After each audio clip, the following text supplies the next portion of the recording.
I'm a huge fan of Gears of War. I'm really excited for Gears E-Day. I've played through almost every single Gears of War entry, and I was pretty bittersweet about the announcement and release of Gears Reloaded, because Gears Reloaded was something that, in theory, could have been beautifully executed and a beautiful introduction to other players on other consoles like the PlayStation. If it isn't the X-Cuck, I bet you're just mad that Gears came to the PlayStation and it looks fucking great. I bet you're so fucking jealous, aren't you, you little X-Cuck? Yeah, yeah, you don't have any exclusives, yeah.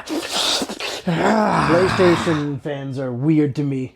But the thing about Gears Reloaded is it really didn't deliver anything special to usher in players from their other consoles to really look forward to anything else from the Gears franchise. And what I mean is, we didn't get any real quality of life improvements beyond some minor visual updates that, in my opinion, don't do enough to justify the cost of this game. So in this video, I'm going to go through the biggest issues I have with Gears Reloaded and really discuss whether or not this entry was necessary.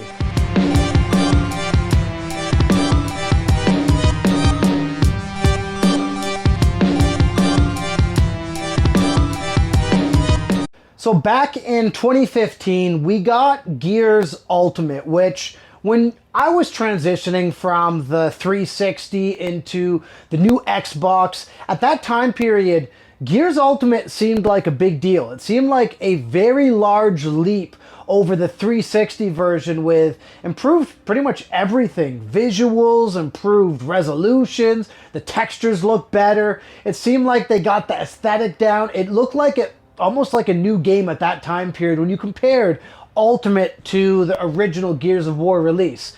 However, one of the things at that point in time was that you didn't really see much change in terms of the gameplay. There were a couple little quality of life improvements. There were some server fixes to keep the game a little more streamlined, and so you didn't have, at that time period, we used to call it host advantage, but essentially whoever the host was, it made the game, or the person who was hosting that game, they ran better on their version of the game than everyone else, and so you had that advantage kind of eliminated. So there was little things changed to Gears Ultimate that made it feel good. And it made it feel very justifiable to go out and purchase that game at full price back in 2015. However, fast forward to Gears Reloaded, which, I'm just going to cut to the chase of it. This game is essentially just Gears Ultimate with a 4K patch added.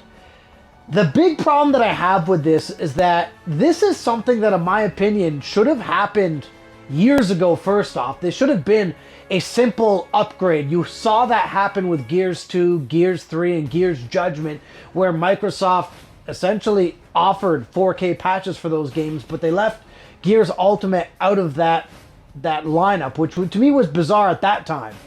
And really, when I think about it from the perspective of someone who may have never played Gears of War or who wants to get into Gears of War, I think about it like this. Is it really worth going out and spending $50 or whatever it costs for the PlayStation and now new PC version? Is it worth spending that amount of money for essentially a upgraded version of Gears Ultimate? And when I say upgrade, I'm using that term lightly. Yes, there were some visual upgrades, but they're minor really in comparison to Gears Ultimate. And this isn't me retrospectively thinking that they look the same. I've played Gears Ultimate in recent times. I finished the campaign not too long ago.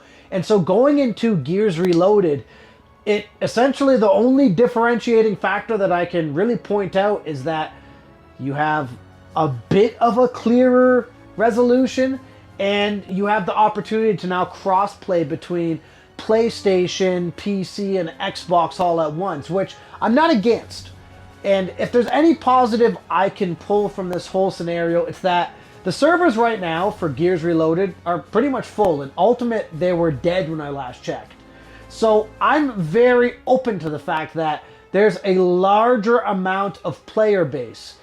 But what I'm not open to is the price tag that's included with that. And I understand $50 might not seem like a massive amount, but when you consider the fact that Gears of War and Gears Ultimate have been on sale forever, my opinion is this should have been, especially because there's so little quality of life improvements, this should have been like a $30 purchase. And I want to further add to what I mean. As an introduction to someone who's never played Gears, if you're playing this on PlayStation and you've never touched the franchise before and you're only picking it up because it's a curiosity and you want to see how Gears plays on the PlayStation platform. I heard that Gears plays the fucking best on PlayStation. Yep. I heard the graphics look great. And I bet this little ex-cuck is jealous. Jealous that it's not exclusive anymore. PlayStation's taking over, bud. Oh, yeah! Honestly, I don't really think anyone gives a shit. Anyways, and if this is an introduction to your Gears experience on PlayStation, one of the things you're going to notice out of the gate is that, while some mechanics still feel smooth, like cover shooting and the general movement, the actual fidelity of shooting and the time to kill with shooting, they feel very off. And when I say they feel off, they feel 2006 off. They feel like the original Gears. And if I'm someone who's never touched this franchise, my impression of this game probably isn't going to be great. And I'm going to wager that the people who seriously get into this on PlayStation were ex-Xbox gamers who originally played the original Gears game and want to get back into it, which I don't have a problem with.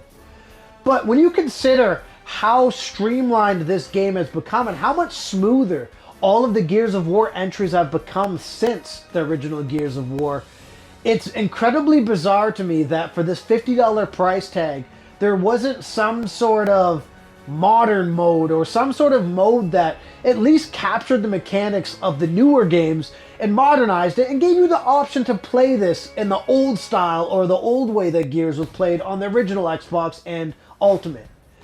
But we don't see that here. And we don't actually see much in terms of differences between this and Gears Ultimate. There's no new modes. There's no new systems added in terms of progression or rankings or unlocks. Ultimately, all we really get is Gears Ultimate Plus. And I'm not against the fact this is re-released. You have to understand that the cost for ownership for this, for me, was like $0. I already own Gears Ultimate digitally, so I got this for free on my Xbox. And 90% of people who are playing this on Xbox who didn't get it this way are probably just grabbing it on Game Pass, which is fine. But if you're grabbing this on the PlayStation or even on the PC, you're going to feel like this game is relatively dated. And it really just looks like we've added a little bit of a fresh coat of paint to a game that's, in my opinion, pretty fucking old. And I still like the way the old style Gears of War plays. But I'm also not naive to the fact that some people who've never touched this franchise and this is their introduction to it might consider this janky. And in my opinion, I think this may turn off some people who are on PlayStation or even newcomers on PC to exploring this series further, which is such a shame because I really hope to see a game like Gears E-Day take off in the right ways and get the support it deserves to get for such a phenomenal franchise.